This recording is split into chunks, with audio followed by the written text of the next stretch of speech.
Hi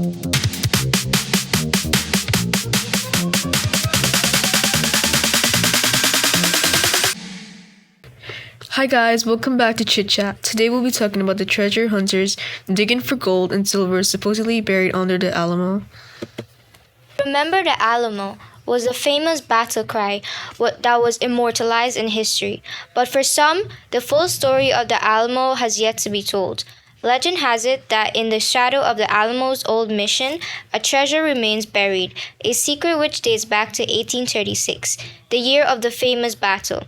That January, a group of rugged frontiersmen made their way across southern Texas.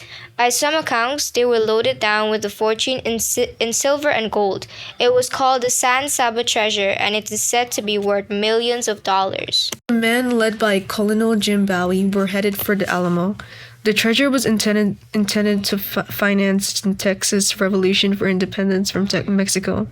2 months later, Bowie and 188 other men, included Davy Crockett, made a courageous stand at the Alamo against 6,000 well-trained Mexican troops.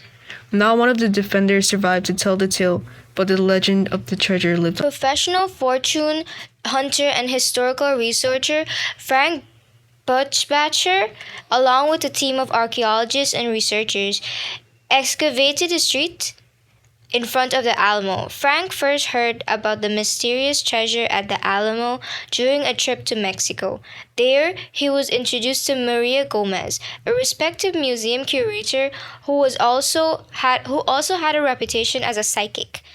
Bushbacker said that it was she who first informed him about the treasure. I'd never heard of any treasure surrounding the Battle of the Alamo. It was just a valiant battle that was lost.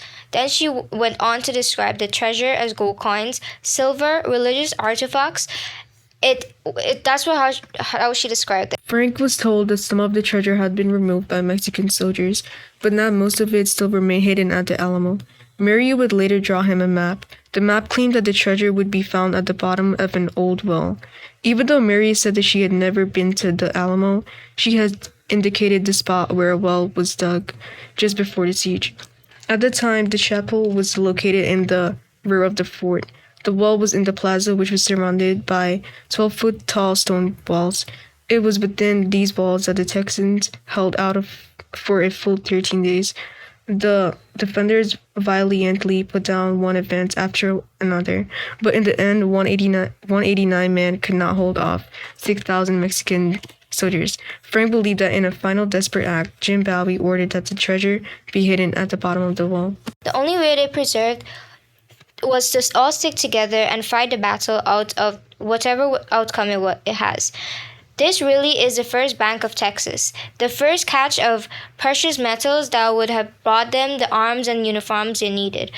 The reason it remained there is because everybody died. Frank believes that this treasure is located beneath the road in front of the chapel, but to many native Texans, his theory doesn't hold up.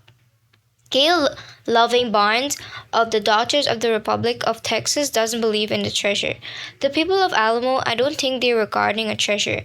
When your life is on the line, like it was in the battle with Juno Satiana, I don't think you're thinking about silver or gold.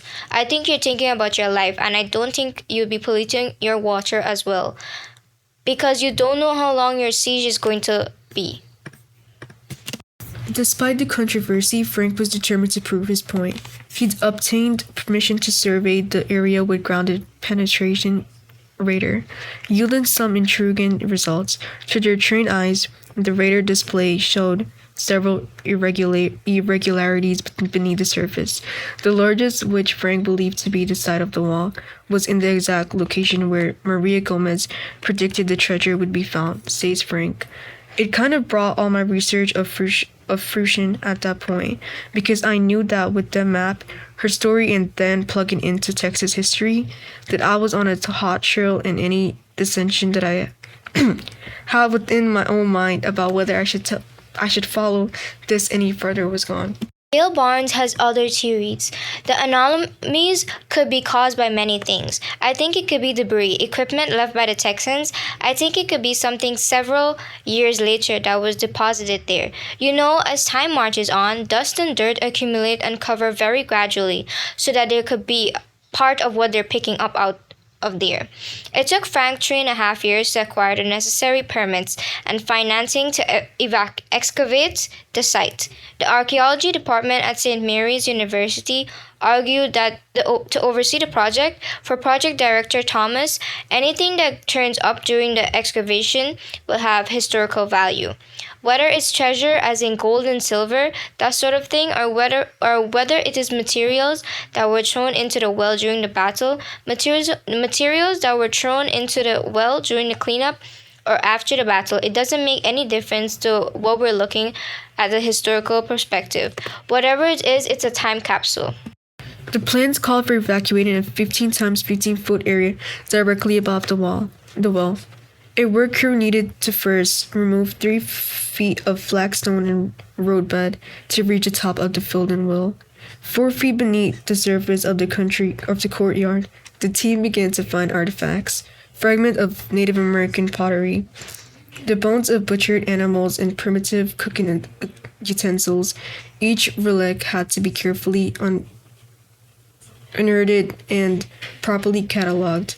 Even without the San Saba treasure, excitement was obvious. While we haven't been able to move as quickly as we originally intended to, the reason is because we found something no one expected to find here, and that's intact 18th century materials. The items are a valuable treasure in themselves, rare artifacts that help piece together a history of the Alamo from the 1750s right up to the final battle nearly a century later. One of the finds that most excited was some ammunition used in cannons called grape shot. We think it's from the actual battle. We also have what looks like the headpiece to a Mexican soldier's hat. This would signify his unit, and we found what may well be part of a saber from the battle. As the archaeologists inched closer and closer to the irregularities picked up by the radar, the discoveries they have already made give them hope, but optimism soon turned to disappointment. They found no sign of the treasure, yet some remain convinced that the gold and silver still exist somewhere deep beneath the Alamo, and for them, the search will continue. Thank you for listening. Bye.